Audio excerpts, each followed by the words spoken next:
Hey, my friends, it's Matt. This is the 10-Minute Bible Hour podcast. I hope stuff is going awesome in your world. It seems like planet Earth is a little bit wobbly right here at the moment. Like a lot of us aren't exactly sure to make of where big things or little things are headed next. But man, every time I just go outside my front door and talk with actual humans, it feels like, yeah, stuff's all right. People are all right. People I disagree with, they're actually pretty reasonable, pretty cool most of the time.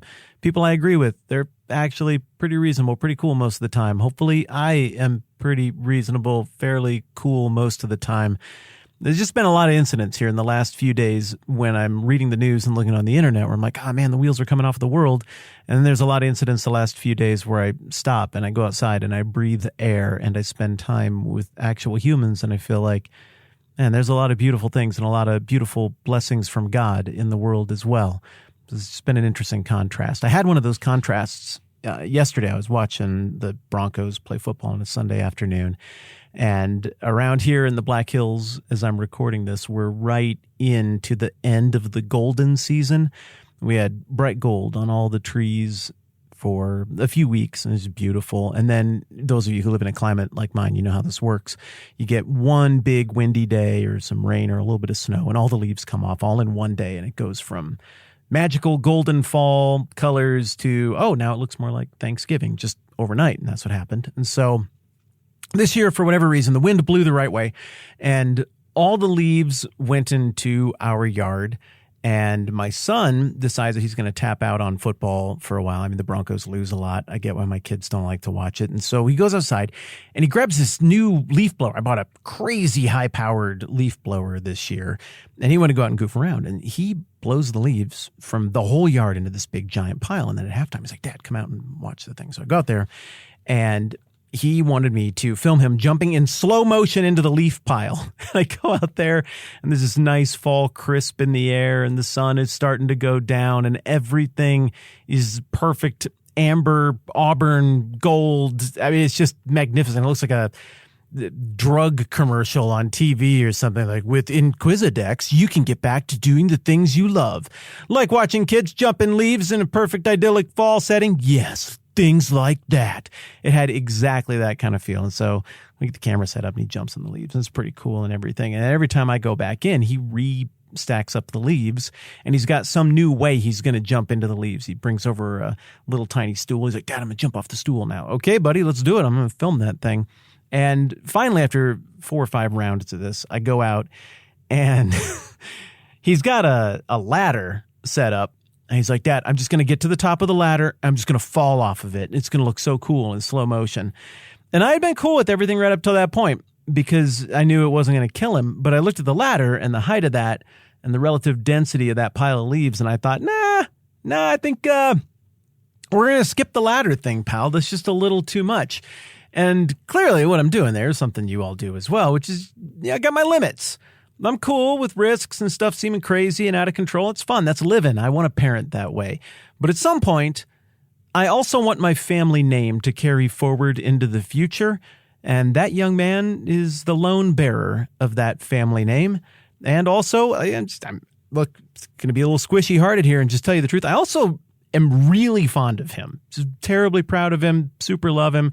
Just don't want to see him get hurt. So I was like, no, that's just too dang far. And we all have those limits, and we all allow a certain thing up to a certain point, but then we also all eventually protect our offspring or the people in our care. Likewise, yes, I just wanted to tell you about this beautiful fall idyllic moment with my family, but likewise, in the Bible, you see the same kind of stuff. You imagine God as Father, and you don't really have to imagine it. I mean, those are his terms for describing himself.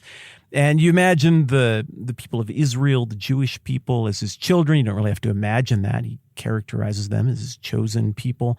And you kind of look at that relationship big picture, and what you see is there's a lot of opportunities given throughout the narrative of the Bible for the Hebrew people, the Jewish people, God's chosen people, to get into some pretty crazy hijinks. Some stuff that is even at times risky, even at times overtly destructive. They're allowed to make massive mistakes, carry out huge miscalculations with really very significant consequences, much more significant consequences than I would be comfortable allowing my kid to take on. But this is a story of things. This is what you get throughout the whole Bible.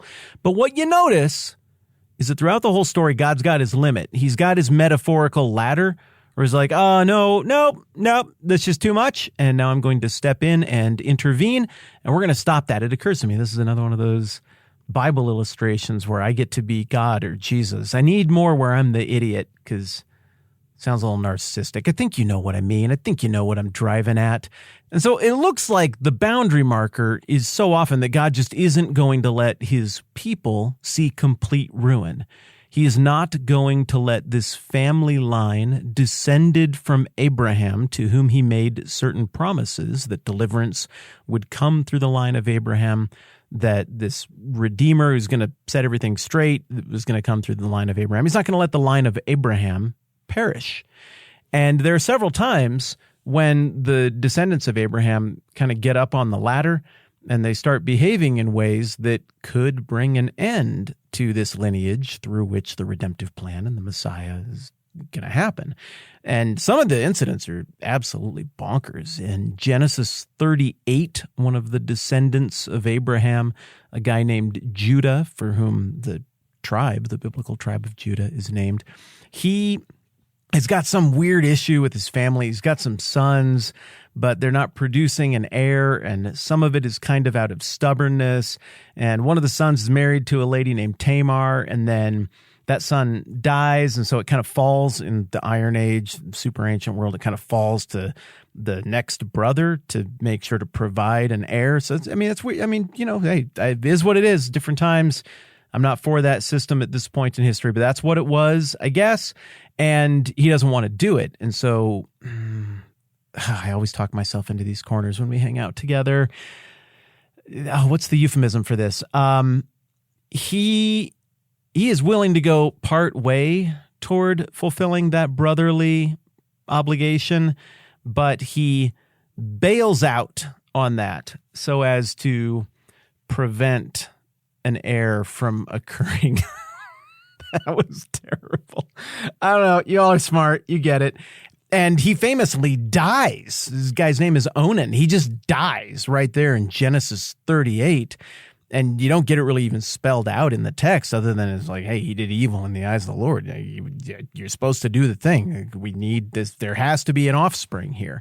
And then Genesis 38 goes into absolute crazyville after that. But the end result is, through some really strange stuff, Tamar ends up having a couple of kids, one of whom is Perez, and Perez is in the family lineage of Jesus at the beginning of the book of Matthew.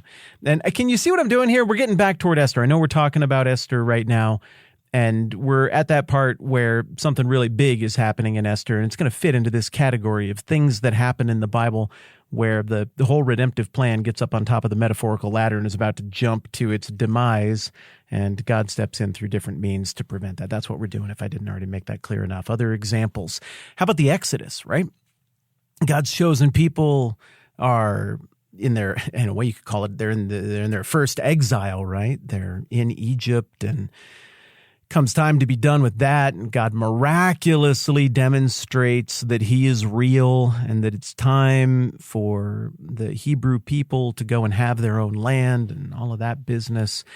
And so there's no argument if you were there and that story happened in front of your face. You'd be like, well, clearly a very powerful deity wants these people to leave. And then you get them backed up against the Red Sea, or the Reed Sea, as it were. And it looks like they're all going to die. That's going to be the end of everything. These are all the descendants of Abraham stacked up right here. And then what happens? The most unlikely thing ever. At exactly the right moment, the sea parts. They walk through on dry land. The chariots of Pharaoh chase them in there, and then the water closes in and they all drown. I mean, what an amazing visual metaphor for God taking his people right up to the ladder, or allowing his people to go right up to the ladder, metaphorical danger ladder. And then he's like, nope, we're not doing that. I'm going to bail you out, even if it requires a weird breaking of the laws of time and space to do that. I'm just not going to let this people group be destroyed, whether they are obeying me or whether they are not. Then you think about the way the conquest works out. After they wander in the desert for 40 years, they go in the book of Joshua and they attack the city of Jericho, and that should not work out. Jericho, castles, the way that works is it's an orbit. If you have a walled city in the ancient world, even up through medieval times. You control a whole region. There was nowhere for the Hebrew people to go. They were either going to have to take that city or go back out in the desert and just gradually die. And then, I mean, it looks like, again, if you lose to Jericho, you're just done for. And here we are on the metaphorical ladder. Dad, I'm going to jump. Oh, yeah, it's a little too high. And the walls come tumbling down, of course.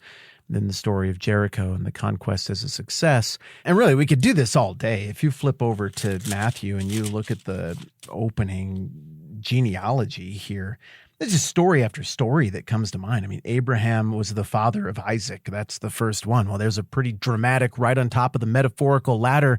Are we going to let you drop off the metaphorical ladder and kill off this line? No. At the last minute, we're going to step in and make sure that is prevented. Okay, what else we got here? Okay, there's the Judah story with Perez. Man, that's a doozy. Genesis 38. Go read that one if you want to, but don't bring the kids. Oh, yeah. How about this one? Another kinsman redeemer story here in the genealogy of Jesus. You got Ruth and Boaz. That would have been the end of the line right there as well. And in this situation, Ruth and Boaz, or Boaz gets right what Onan didn't get right back in Genesis 38. That's a good one. And then King David is in this line. How many crazy close calls and brushes with the death of the line that would lead to Jesus happened in his lifetime? What else we got? There's Zerubbabel from the exile. I mean, if that guy doesn't survive the travel and the frontier and the danger and resistance that occurred with putting back together Jerusalem and the temple, that would disrupt the line. And then all the way down to Joseph. And then for that matter, how about Joseph, the unsung hero of Matthew, who socially was under all kinds of pressure to ditch Mary when she turns out to be pregnant, but instead he believes God, just like Abraham did. It's credited to him as righteousness. And God says the crazy stuff like, go to Egypt. What? It's super expensive and far away. I don't speak Egyptian. Tough, go. And so away he goes and he protects his son and nurtures his son and takes care of his wife. Even there is a close call with the story of Joseph. So the point is, all over the Bible, you've got these moments where the redemptive plan, which God voluntarily hitched to one people group and one lineage within that people group, is on the precipice of destruction and is standing up on the metaphorical yard ladder, getting ready to jump in such a way that they might not know that that's too high, but the Father knows that's too high. And okay, right here, we're stepping in and we're going to stop that. And we see that there's a variety of means used throughout this biblical narrative, some of which are very subtle, even familial, others of which are grand violations of the laws of time and space and physics, others of which are political, that preserve this line so that we can get that genealogy at the beginning of Matthew, so that Jesus can come on the scene, God in the flesh, the Messiah, the Son of God, the ultimate sacrifice for all of sin, the initiator of the great kingdom, the King himself. This is who we've been waiting on. This is who has been promised all along the way. And yeah, there have been a lot of metaphorical lawn ladder close calls, but they all work out. And in the stuff we've been looking at in Esther, and specifically in Esther chapter 8, we're seeing another one of those moments with the metaphorical lawn ladder, and we're right up at the edge of destruction. But here it is a political and military solution guided by the providence of God from behind the scenes that is ultimately going to preserve that line and that redemptive plan that is going to lead to Jesus, like I was talking about a minute ago. All right, I think that's plenty for now. I'm Matt. This is the 10-Minute Bible Hour Podcast. Let's do this again soon.